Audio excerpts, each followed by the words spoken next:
What's up guys, welcome back to Fluffy Flamingos, where we teach you cool magic tricks and how to better your films. You guys know what's cool? Magic. I don't know what you mean yourself. Oh my god! Oh my god! Where on earth did that card vanish off to? Oh, I don't know. Yeah, no, that was a pretty giddish performance, but I don't care. It was funny. If you guys noticed, I actually got a haircut recently. I went to a trip in Idaho with my fiance and I did a magic gig down there for a family friend of mine, and they offered me some coupons to go to a barber, and so I finally got a haircut done. I was in need of a emergency haircut. Actually, I don't know if you guys noticed, but I gained a lot of weight recently. If I show you like a video from like my New Year's vlog compared to what I look like now, you can tell I put on a lot of weight. Thankfully, I started a diet also pretty recently and I've already lost 10 pounds. So kudos to me. So I'm getting back into shape, gonna get healthy. Yeah. I don't know why I'm moving so much.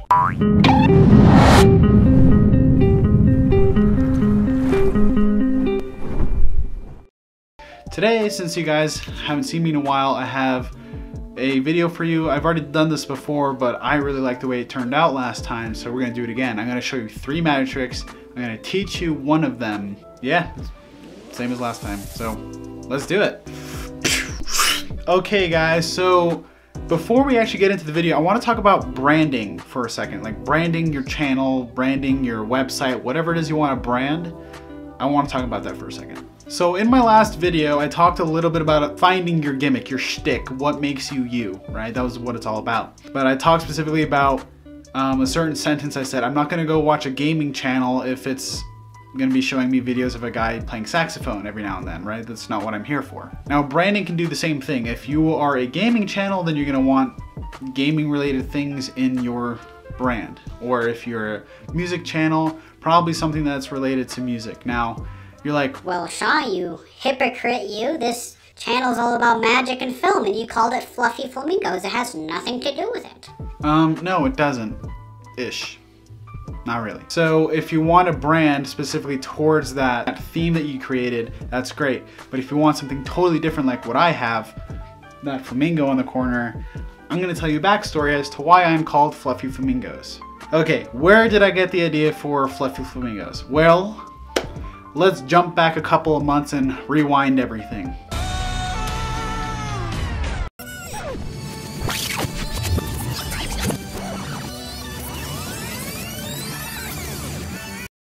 Can't already tell. This here is our icon that's been around lately.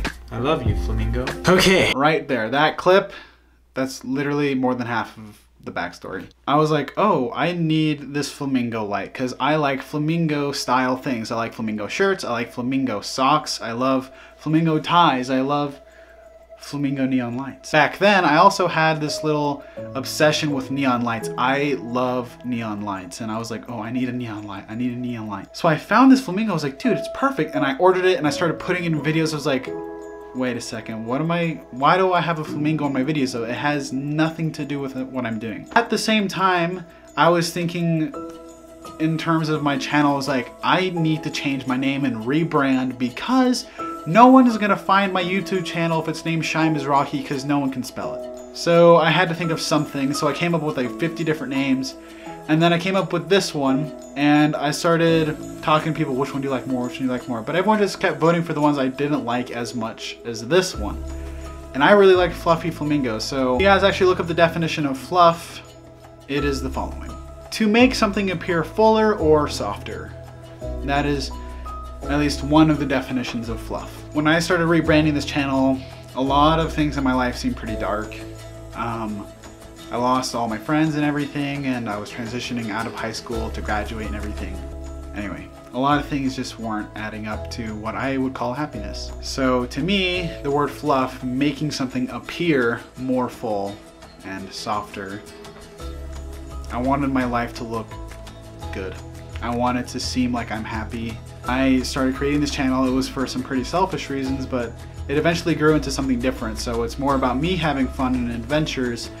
And the second reason I have this channel is so that when I have kids, they can watch this and be like, that's what my dad looked like as a teenager. This is what he did as a teenager. Even into my late 20s, whatever it is, they'll know who I am. Because in my case, I don't really know like my parents like in depth. Like I don't read their journals. They don't tell me like every little detail of their childhood or anything like that. I don't know what my dad looked like as a teenager. And so I had an urge that if I have kids, there's no way I'm gonna leave them in the dark like that. There's no way they're gonna know nothing about me. I mean, I'm not saying I don't know anything about my parents, but I'd like to know more. I didn't want my kids to think I'm depressed all the time or anything, so I came up with this facade, the fluff, to make it look like something extra, that my life isn't dull, it's not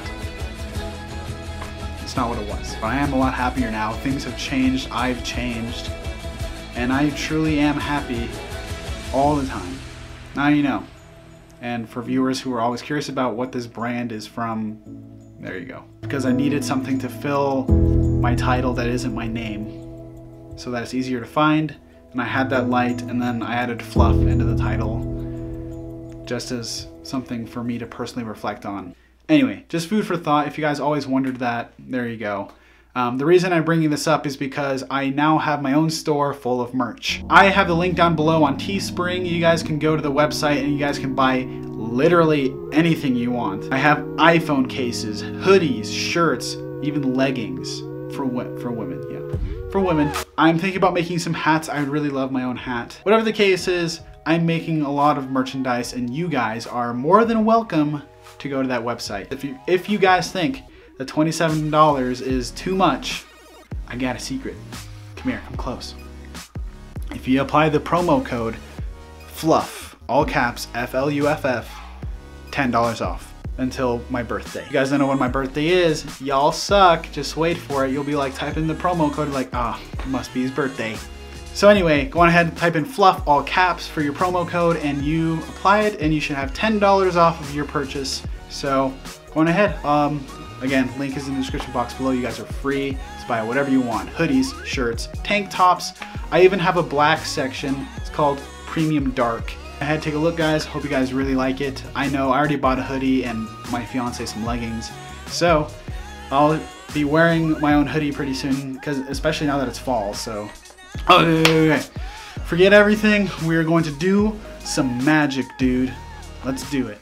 Okay guys, believe it or not, the Ace of Hearts actually has magical properties inside of it. And I know that sounds really silly, but I'll show you in a second. So we're gonna leave this in my pocket right here in plain sight. You should pick any random card. So let's say you pick this one, and we're just gonna hide it somewhere in the pack of cards. And we're gonna shuffle it nice and good, make sure that it's really lost into here. And let's talk about the properties of the Ace of Hearts now, why it's so magical.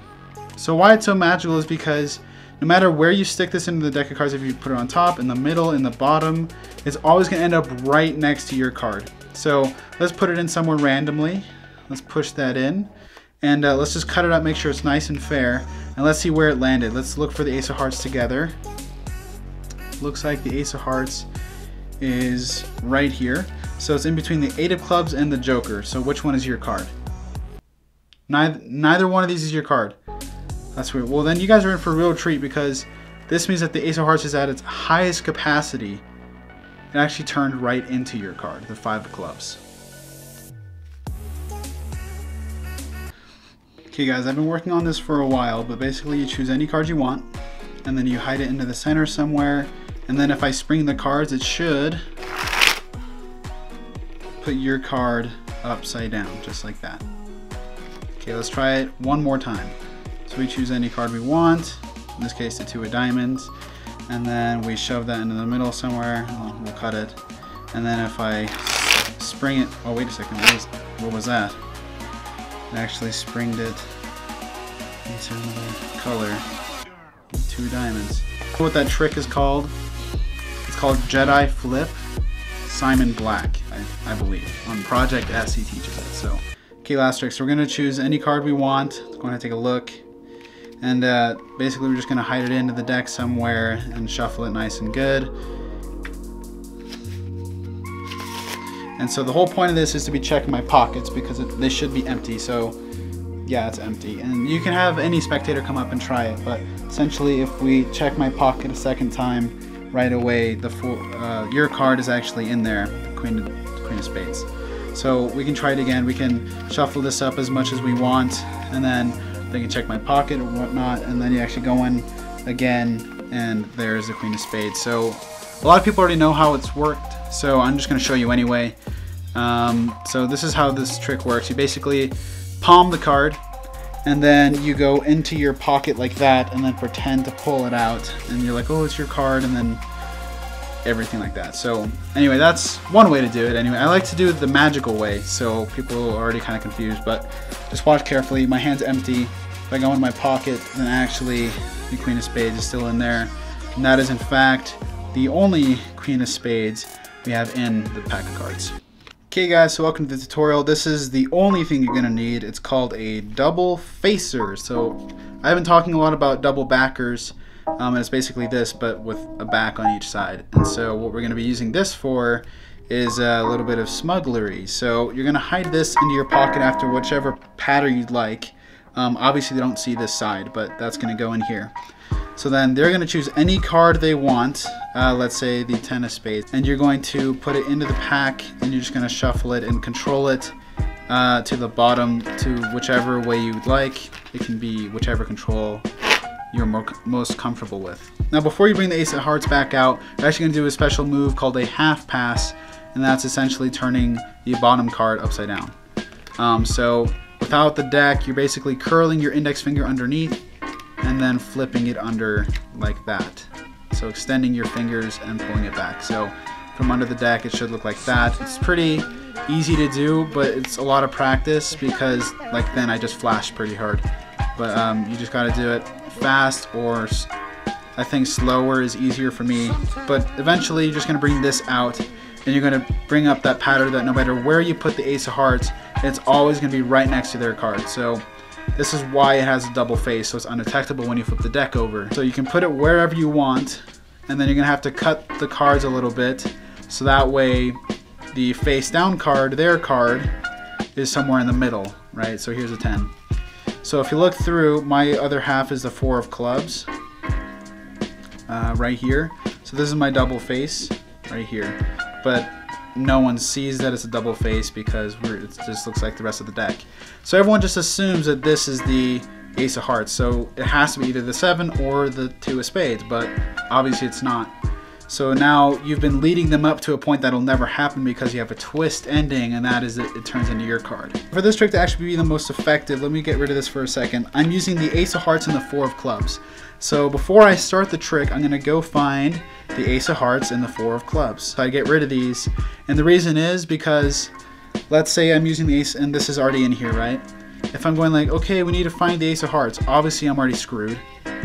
And then if they see the 4 of Clubs on the bottom and then the other 4 of Clubs, again, you're screwed. Get rid of the actual 4 of Clubs and Ace of Hearts so that way you can use this one effectively.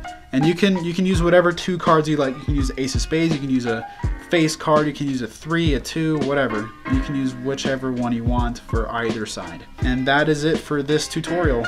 Thank you guys for watching.